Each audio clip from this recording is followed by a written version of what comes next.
Good afternoon, everybody. I wanted to show everybody the fuel flow in a carburetor, a mock flow.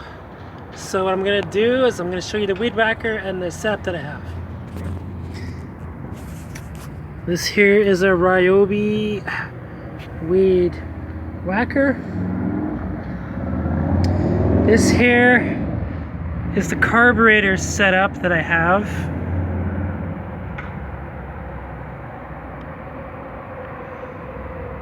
This is the picture that I went from. So when you push this primer bulb,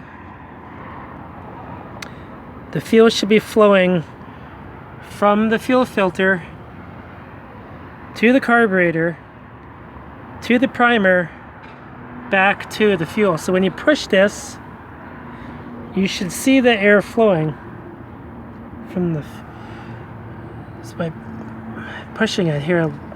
I'm pushing it in, letting it go. Pushing, releasing.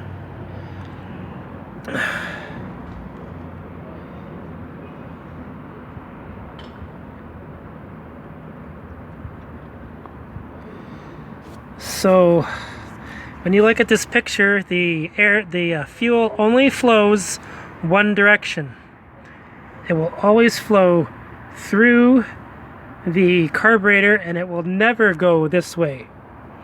It is only one way, just like the primer. This here is only one way.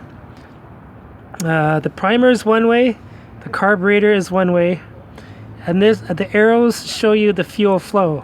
And that is exactly what it is that I have here. And if there is a leak, it should have came from the primer, which there isn't, and it should have came from the carburetor, which there isn't. So there's no leak in a carburetor, there's no leak in a primer.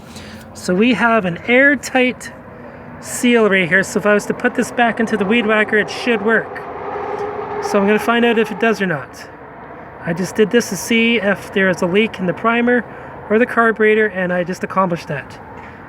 That is end.